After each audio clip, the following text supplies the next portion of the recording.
রবিউল আউয়াল এমন একটা মাস, যেই মাসে আল্লাহ রাব্বুল আলামিন এই পৃথিবীতে এমন একজন মহামানবকে পাঠিয়েছেন যিনি পুরো বিশ্বটাকে পরিবর্তন করেছেন,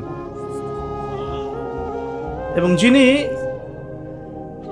এমন একজন ব্যক্তিত্ব যার অনুসরণ করা ছাড়া আমরাও জান্নাতে যেতে পারবো না। যিনি এমন একজন ব্যক্তিত্ব যিনি নিশ্চিত জান্নাতি জানার পরেও তাহাজ্জুদে দাঁড়িয়ে পা ফুলিয়ে ফেলতেন, যাকে আল্লাহ রাব্বুল আলামিন দোয়া কবুল হবে সার্টিফিকেট দিয়েছেন, তিনি সেই দোয়াটাকে স্টপ রেখেছেন। কিয়ামতের মাঠে তিনি এই দোয়াটা করবেন আমাদের জন্য। এই মাসে সেই মহামানবকে এই পৃথিবীতে পাঠানো হয়েছে, আবার এই মাসেই আল্লাহ রাব্বুল আলামিন তাকে তার কাছে নিয়ে নিয়েছেন। কিন্তু আমাদের মুসলিম যুবক যুবতী, তরুণ তরুণী, কিশোর কিশোরী, আবার বৃদ্ধের বেশিরভাগ, আমি চ্যালেঞ্জ করলাম 80 to 90% বলতে পারবে না আজকে এই মাসের কত তারিখ। আল্লাহ রাব্বুল আলামিন তার প্রিয় হাবিব মুহাম্মদ সাল্লাল্লাহু আলাইহি ওয়াসাল্লামকে এই মক্কাতে পাঠিয়েছেন। ওটাকে আমরা কি বলি? আইয়ামে জাহিলিয়া। কোন মাসে? কয় তারিখে? এটা নিয়ে আরেকটা মিসকনসেপশন আছে, এটা নিয়ে অনেক বর্ণনা আছে। অনেকগুলো সিরাতের কিতাবের মধ্যে 12 তারিখ পাওয়া যায়, আর অনেকগুলো সিরাতের কিতাবের মধ্যে 9 তারিখ পাওয়া যায়। 9-12, অনেকে 10-11 বলেছেন কেউ কেউ। এটা নিয়ে একটা মত পার্থক্য আছে। তো মত পার্থক্য থাক, মত পার্থক্যের জায়গা, ওইটা নিয়ে আমাদের, ওই যে বললাম, আমাদের শেকড়ে যাইতে হবে। ডালপালা নিয়ে এত নাড়াচাড়ার প্রয়োজন আছে? এই মাসে আল্লাহ রাসূল সাল্লাল্লাহু আলাইহি ওয়াসাল্লামকে আল্লাহ পাক দুনিয়াতে পাঠিয়েছেন এই মানবতার মুক্তির দূত হিসেবে। এটাই বড় কথা, তাই না? এখন কিভাবে তিনি মানবতাকে মুক্তি দিয়েছেন ওইটা আমরা দেখব। ওই সুন্নতটা যদি আমরা আবার চালু করতে পারি, তাহলে পৃথিবীর এমন কোন সভ্যতা নাই যেটা পরিবর্তন হবে না ইনশাআল্লাহ। আল্লাহ রাব্বুল আলামিন আমাদেরকে কথাগুলো বোঝার তৌফিক দান। তো এরকম অবস্থার চাইতেও ভয়াবহ অবস্থা ছিল মক্কায়। ওখানে সুদ ছিল, জেনা ব্যভিচার ছিল, মাদক ছিল না, শিরকের মতো বড় বড় পাপ ছিল, মূর্তি পূজা ছিল ইত্যাদি। ওইরকম একটা পরিবেশে আল্লাহ রাব্বুল আলামিন আমাদের প্রিয় নবী মুহাম্মদ রাসূলুল্লাহ সাল্লাল্লাহু আলাইহি ওয়াসাল্লামকে জন্ম দিয়েছেন কোন মাসে? এটা আমাদের জানার দরকার নাই যে তিনি কিভাবে দ্বীন প্রতিষ্ঠা করলেন, কিভাবে নবী সাল্লাল্লাহু আলাইহি ওয়াসাল্লাম ইসলামকে বিজয়ের রূপ দিলেন, পুরো মক্কার জাহেলিয়াত দূর করলেন। এটা আমাদের জানার দরকার আছে না? আচ্ছা, এই পদ্ধতিটা কি আপনারা জানেন? কয়জন জানেন কিভাবে নবীজি দ্বীন প্রতিষ্ঠা করেছেন? সুন্নতটা কি? যারা সিরাত পড়েছেন হয়তো তারা বলতে পারবে, যারা সিরাত পড়েন নাই এই 10 মিনিটের মধ্যে বুঝে নেন। 1, নবী সাল্লাল্লাহু আলাইহি ওয়াসাল্লাম নবী হয়েছেন কত বছর বয়সে? 40। কত বছর বলেন? ক্লাসের মতো মনে করে। এর আগে 40 বছরের আগে আমাদের নবী সাল্লাল্লাহু আলাইহি ওয়াসাল্লাম কোনো অন্যায় করেছিলেন? কোনো মিথ্যা কথা বলেছেন? কোনো পাপ করেছেন? তিনি আগে থেকেই পবিত্র চরিত্রের মানুষ ছিলেন। ঠিক আছে, আমরা এখানে ওই বিষয়গুলো কথা বলছি না, তার বাবার নাম কি, মায়ের নাম কি, বংশ কি, এগুলো আপনারা পড়ে নিতে পারবেন। আমরা বলছি কিভাবে তিনি দিনটাকে প্রতিষ্ঠা করলেন। নবী হওয়ার পরেই, নবী হওয়ার সাথে সাথেই আল্লাহ রাব্বুল আলামিন তার উপরে ওহী করেছেন সূরা আলাকের প্রথম 5টা আয়াত। কোন সূরা? ইকরা বিসমি রাব্বিকাল্লাযী খালাক, এই সূরা। বা'দা আউযু বিল্লাহি মিনাশ শাইতানির রাজীম। এখানে আল্লাহ পাক তাকে পড়তে বলেছেন। কি বলেছেন? পড়তে বলেছেন। কিন্তু আমাদের নবী সাল্লাল্লাহু আলাইহি ওয়াসাল্লাম কিন্তু পড়তে জানতেন না, লিখতে জানতেন না, পড়তে জানতেন। আল্লাহ পাক তাকে এভাবে কোনো স্কুল, কলেজ, মাদ্রাসা এভাবে তিনি পড়াশোনা করে আসেন নাই। আল্লাহ পাক তাকে জ্ঞান শিক্ষা দিয়েছেন। আল্লাহ পারেন কিনা? তার মানে এখন দিনের জন্য আমরা যাই করতে চাই না কেন, প্রথম কাজ কি বলেন? ব্যাস, পেলেন তো? প্রথমে নবী সাল্লাল্লাহু আলাইহি ওয়াসাল্লাম প্রথম যে ওহীটা পেয়েছেন সেটা হলো ইকরা, পড়ুন। কি পড়বেন? বিসমি রাব্বিকাল্লাযী খালাক, আপনার সেই রবের নামে যিনি আপনাকে সৃষ্টি করেছেন। মানে যে জ্ঞান আপনাকে আল্লাহর কাছে নিয়ে যাবে ওই জ্ঞান আপনি শিখবেন, তাই তো? আর যে জ্ঞান আপনাকে আল্লাহ থেকে দূরে সরায় ওই জ্ঞান শিখবেন? আমরা এখন বেশিরভাগ ক্ষেত্রে ওই জ্ঞানই শিখছি যে জ্ঞান আমাদেরকে আল্লাহ থেকে দূরে সরাচ্ছে দিন দিন, তাই না? এটা কি বুঝতে পারেন কিনা যে আপনার মানে পড়াশোনা কোন কোন ক্ষেত্রে আপনাকে আল্লাহ থেকে দূরেও সরাচ্ছে, বুঝতে পারেন? আল্লাহ বোঝার তৌফিক দান করুন। তো প্রথম কাজ আমাদের তাহলে দিন নিয়ে যেটাই করতে চাই, চলতে চাই, দিন প্রতিষ্ঠা করতে চাই, প্রথম কাজ কি ভাই? ব্যাস, আল্লাহ নবী সাল্লাল্লাহু আলাইহি ওয়াসাল্লাম ওহী পেলেন, এরপরে তিনি কাছের মানুষদেরকে দাওয়াত দেওয়া শুরু করলেন। কাদেরকে? তাহলে আমাদের সুন্নাহ কি? এখন আমাদের কাছের মানুষদেরকে দিনের দাওয়াত দেয়া। তো দিনের দাওয়াত দেওয়ার আগে আবার নিজেকে ঠিক হতে হবে, নিজেকে জ্ঞান অর্জন করে আমল করতে হবে, করে প্র্যাকটিসিং মুসলিম হতে হবে। এবার আমি আমার কাছের মানুষদেরকে দাওয়াত দিব। কাছের মানুষ বলতে সবার আগে ইসলাম কবুল করেছেন কে? তার স্ত্রী খাদিজা রাদিয়াল্লাহু আনহা, কাছের মানুষ আবু বকর সিদ্দিক রাদিয়াল্লাহু আনহু, চাচাতো ভাই আলী ইবনে আবি তালেব, যায়েদ ইবনে হারেসা রাদিয়াল্লাহু আনহু, আস্তে আস্তে এভাবে উসমান ইবনে আফফান, আব্দুর রহমান বিন আউফ, সাদ ইবনে আবি ওয়াক্কাস, তালহা বিন উবাইদুল্লাহ, জুবাইর ইবনে আওয়াম, আস্তে আস্তে আস্তে আস্তে মানুষ ছড়াতে থাকলো। প্রথম সুন্নাহটা কি তাহলে? আগেই একদম মানে কি বলবো, আগেই একদম বিশ্ব শাসন করার চিন্তা করা, না আগে কাছের মানুষদেরকে পরিবর্তন করা?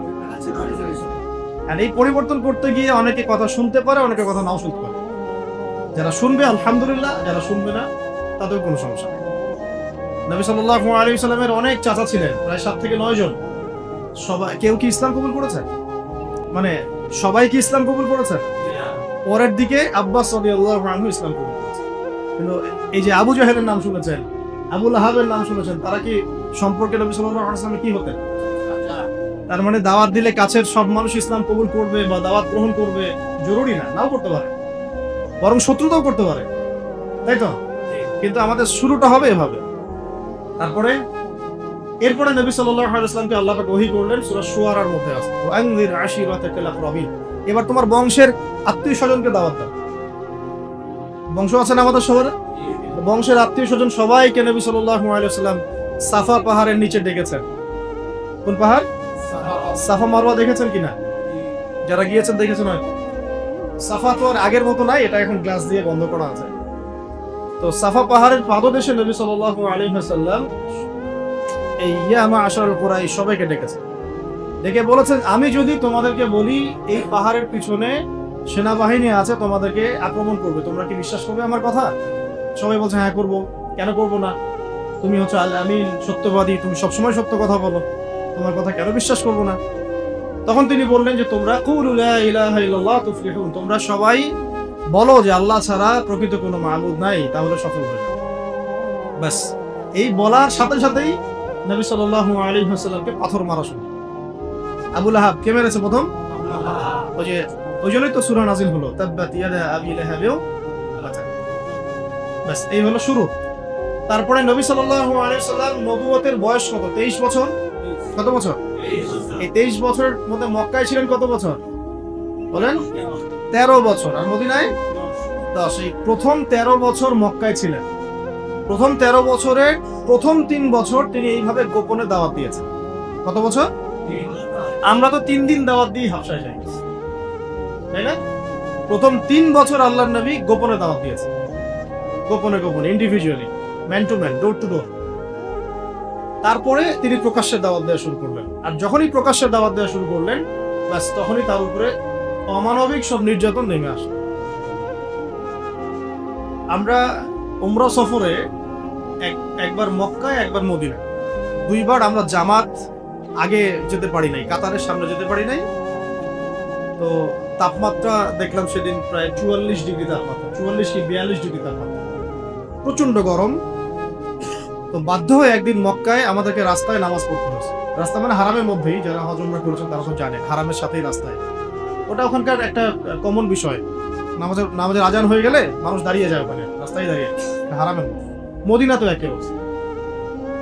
তো ওই গরমের মধ্যে আর জায়গা না পেয়ে রাস্তায় একদিন দাঁড়াতে হলো। দাঁড়াতেই, জায়নামাজের উপরে দাঁড়াতে আমাদের হিমশিম খেতে হচ্ছে। তার উপর রুকু করা, সিজদা করা, তাশাহুদের শেষ বৈঠক, কপাল লাগানো। তখন একজন সাহাবীর কথা মনে পড়ছে, বিলাল রাদিয়াল্লাহু আনহু। সাহাবী বিলাল রাদিয়াল্লাহু আনহু। এটা তো কিছুই না, তাকে মরুভূমির গরম বালির মধ্যে শুইয়ে উপর থেকে চাবুক মারা হয়েছে, তার উপর বুকে পাথর চাপা হয়েছে। তো নির্যাতনের, আমরা আসলে নির্যাতনের নও জানি না। এই যে আমাদের জেল, জুলুম, তারপরে গুম, এগুলো কিছু না। নির্যাতন যা হয়েছে সাহাবীদের উপরে এবং আমাদের নবী সাল্লাল্লাহু আলাইহি ওয়াসাল্লামের উপরে, এটা কল্পনার বাইরে। আমরা এটা কল্পনা করতে পারবো। আমরা এই যে পৃষ্ঠার মধ্যে এগুলো পড়ি, খালি পড়লে তো আর আপনি আমরা তো ফিল করতে পারবো, অনুভব করতে পারবো। যারা ওই সময় ছিলেন, দেখেছেন, তারা বুঝবেন, তাই না বিষয়টা? নবী সাল্লাল্লাহু আলাইহি ওয়াসাল্লামকে প্রায় 15 বার হত্যা করার চেষ্টা করা হয়েছে এবং তাকে মোটামুটি মানুষ প্রায় 15-16টা গালি দিয়েছে সারা জীবন। কাকে গালি দিয়েছে? এমন একজন মানুষকে যার সামনেও কোনো গোনা নাই, পিছনেও কোনো গোনা নাই, যিনি তার সমস্ত পরিশ্রম করছেন উম্মার জন্য, তার নিজের স্বার্থে নয়। আর তিনি তো যাবেন মাকামে মাহমুদ, তিনি তো একদম জান্নাতুল ফিরদাউস, তার তো কোনো হিসাবও নাই, আছে? তাহলে তিনি কেন পরিশ্রমগুলো করলেন? কেন মার খেলেন? কেন গালি খেলেন? কাদের জন্য? আমাদের জন্য, আপনাদের জন্য। এই তো এই যে কিয়ামত পর্যন্ত যত মানুষ আসবে উম্মতে মুহাম্মদ, তাদের জন্য। আর আমরা কেমন নাফরমান উম্মত, তার জীবনীও পড়ি না, তার সুন্নত আমল করি না, তার সুন্নত সম্পর্কে জানিও না, তার জীবনীটা পড়ারও চেষ্টা করি। তার রেখে যাওয়া যে দিন, একটা আমানত, এই দিনটার খেদমতে কিছু করবো, সেটাও করতে হবে। আপনারা যদি কখনো হজ বা উমরা করতে যান, অবশ্যই রাসূল সাল্লাল্লাহু আলাইহি ওয়াসাল্লামের রওজায় তো যাবেন সালাম দিতে। যদি আপনার মধ্যে সততা থেকে থাকে, আপনি দেখবেন যে আপনার সালাম দিতে লজ্জা লাগবে, লজ্জা পাবেন। আমরা লজ্জা পাই দূরে দাঁড়িয়ে সালাম দিতে। কোন মুখ নিয়ে সামনে যাবেন? নবী সাল্লাল্লাহু আলাইহি ওয়াসাল্লাম কি ওখানে মৃত? এটা তো একটা আকীদার বিষয় মনে করে। আল্লাহর নবী সাল্লাল্লাহু আলাইহি ওয়াসাল্লাম তার কবরে আল্লাহ রাব্বুল আলামিন যেভাবে রেখেছেন সেভাবে জীবিত। সালাম দিলে তিনি সালামের উত্তর দেন। আপনি যখন সালাম দিবেন, আসসালামু আলাইকা আইয়ুহান নবী ওয়া রাহমাতুল্লাহি ওয়া বারাকাতুহু, এই সালাম তার কাছে পৌঁছে দেওয়া হবে, তিনি উত্তর দিবেন। কিভাবে দিবেন সেটা তো আমার বোঝার বাইরে, আমার বুঝের মধ্যে আসবে না। আসবে? এখন তিনি তো ওখানে আছেন, শুয়ে আছেন, আমি যাচ্ছি ওখানে, সালাম দিচ্ছি, কোন মুখ নিয়ে সালাম দিচ্ছি? নবীজি যদি কখনো বলেন কিয়ামতের মাঠে আমাদেরকে, তোমরা আমার দিনের জন্য কি করেছো? আজকে হাউসে কাউসারে পানি তো খেতে আসছো, তোমরা আমার দিনের জন্য কি করেছো? তোমরা আমার দিনের জ্ঞান কতটুকু অর্জন করেছো? দিনের জন্য কতটুকু দাওয়াতি কাজ করেছো? কতটুকু আল্লাহর রাস্তায় জিহাদ করেছো? কি করেছো? আমরা কি আনসার দেব? এগুলো আমাদেরকে ফেস করতে হবে। তো আজকে থেকে 100 বছর পরেই হোক না 1000 বছর পরেই হোক, ফেস করতে হবে কিনা? তাহলে যদি আমরা এমন কিছু করে তার সাথে সাক্ষাৎ করতে পারি যাতে তিনি আমাদেরকে নিয়ে গর্ব করেন, এটা উত্তম না? আল্লাহ পাক আমাদেরকে তার দিনের জন্য এমন কিছু করার তৌফিক দান করুন যাতে তিনি, মানে আমাদের নবী সাল্লাল্লাহু আলাইহি ওয়াসাল্লাম এবং তার রব আল্লাহ রাব্বুল আলামিন আমাদেরকে নিয়ে গর্ব করতে পারেন। অন্যথায় আমরা এই মুখ কাকে দেখাবো? তো সাহাবীরা এই বিষয়টা বুঝেছিলেন বলেই এত চরম জুলুম নির্যাতন সহ্য করেছেন হাসি মুখে। কেউ কি নবীর উপর কোনো অভিযোগ করেছিলেন যে আপনার দিনের মধ্যে এসে আমাদেরকে মাইর খেতে হচ্ছে?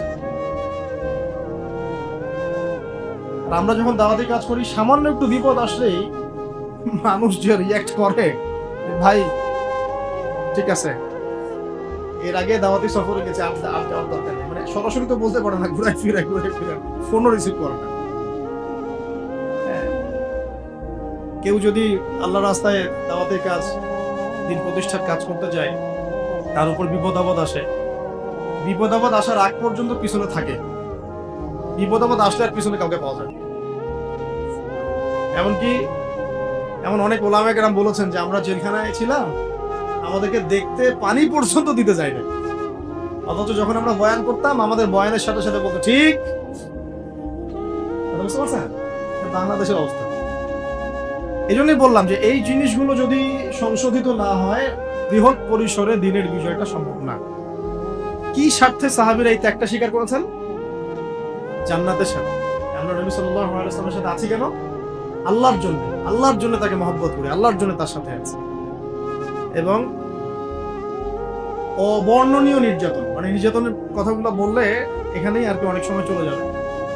কোন সাহাবী চামড়া পুড়িয়ে দেওয়া হয়েছে, কোন সাহাবীর জ্বলন্ত আগুনের মধ্যে শুইয়ে দেওয়া হয়েছে, কোন সাহাবীকে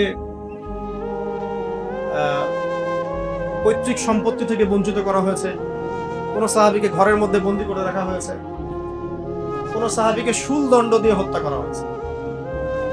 একজন মহিলা সাহাবীকে মহিলাদের যে লজ্জাস্থান এখানে বর্ষা ছিলেন, বর্ষা চোখা বর্ষা, এই বর্ষা নিক্ষেপ করে হত্যা করা হয়েছে। সে সাহাবীর নাম সুমাইয়া রাদিয়াল্লাহু আনহা। সুমাইয়া রাদিয়াল্লাহু আনহা। তো তাদের স্যাক্রিফাইসের সামনে আমাদের স্যাক্রিফাইসের কোনো দাম আছে? এই নির্যাতন চলতে থাকলো প্রায় ধরেন 6 থেকে 7 বছর। কত বছর? অমানবিক নির্যাতন। এর মধ্যে আরো 3 বছর তাদেরকে সমাজ থেকে বয়কট করে দেওয়া হবে। সমাজের কেউ তাদের সাথে মিশবে না, কথা বলবে না, ব্যবসা করবে না, বিয়ে শাদী করবে না, কিছুই করবে না। মনে করেন আপনাদের এই কয়েকজন মানুষকে যদি সমাজ থেকে বয়কট করে দেওয়া, বাড়ি ঘর থেকে সব উচ্ছেদ করে দেওয়া হয়েছে, তাহলে এখন কি করবেন? কিভাবে চলবে? খাবেন কি? কোথায় থাকবেন? 3 দিনে আমরা অস্থির হয়ে যাবো। 3 দিনে হবে না? 3 দিন কেন, 3 ঘন্টায় অস্থির হয়ে যাবো। আর তাদেরকে এইভাবে বয়কট করে রাখা হয়েছে 3 বছর। কত বছর? এই 3 বছর তারা ছিলেন শিয়ারে আবু তালেব। চাচা আবু তালেবের পাহাড় ছিল, ওই পাহাড়ের পাদদেশে তারা থাকতেন। এত ফ্লেক্সিবল ছিল না লাইফটা। তাঁবুর নিচে থাকতেন। ওই সময় তারা ব্যক্তিত্বের পরিচয় দিয়েছেন। কেউ কেউ খাবার দিয়ে যেত, উট চালিয়ে দিত যে উটটা খাবার নিয়ে যাক। হামজা রাদিয়াল্লাহু আনহু বলতেন এরকম অনুদানের খাবারের আমাদের দরকার নেই, খাবার খাই না, আল্লাহ যখন আমাদের ব্যবস্থা করবেন তখন। এই সময় কোনো কোনো ক্ষেত্রে এমন হয়েছে যে তারা গাছের ছাল পাতাও খেয়েছে। গাছের ছাল আছে না, ছাল পাতাও খেয়েছে। ওই সময় অনেক সাহাবী গর্ভবতী ছিলেন, সন্তান প্রসব হয়েছে, বাচ্চাকে দুধ দিতে পারছিলেন না। আপনারা কি অনুভব করতে পারছেন সিচুয়েশনটা কেমন ছিল? আমিও আসলে ব্যাখ্যা করতে পারছি না। তো এই অবস্থা ছিল 3 বছর। এরপরে আল্লাহ রাব্বুল আলামিনের পক্ষ থেকে সাহায্য আসলো, এই বয়কটটা উঠে যায় অলৌকিক ভাবে। তাদের চুক্তিনামাটা আল্লাহ পাক পোকা দিয়ে খাইয়ে দিয়েছে, কাবার মধ্যে লটকানো ছিল। এই পুরো বিষয়গুলোর পিছনে কারা ছিল? আবু জেহেল, আবু লাহাব, উতবা, শাইবা, রাবিয়া, আসনা বিন শারিক, এরকম কিছু নেতা। এই নেতারা কি নবীকে দেখে নাই? নবীর কোরআন তেলাওয়াত শোনে নাই? সাহাবীদেরকে দেখে নাই? নবী সাল্লাল্লাহু আলাইহি ওয়াসাল্লাম কি তাদেরকে দাওয়াত দেন নাই? তাদের কি দুনিয়াবি সম্পত্তির অভাব ছিল? তাদের কি রাজনৈতিক ক্ষমতার অভাব ছিল? নবীজি উল্টা বলেছিলেন, আপনারা যদি ইসলাম কবুল করেন, শুধু আরব না, পুরো বিশ্বের শাসন করতে হবে, শাসন করতে হবে। পরবর্তীতে ইসলাম সারা বিশ্বে ছড়িয়ে পড়েছিল না? যে উমর রাদিয়াল্লাহু আনহু প্রথম দিকে এক পর্যায়ে নবী সাল্লাল্লাহু আলাইহি ওয়াসাল্লামের বিরুদ্ধে চলে গিয়েছিল, তাই না?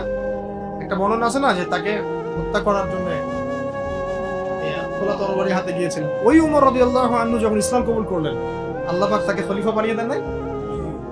এটা নবীজি বুঝাচ্ছিলেন, আপনারা যদি ইসলাম গ্রহণ করেন, আমার চাচারা শুধু আরবের না, আজমের রাজত্ব পাবে।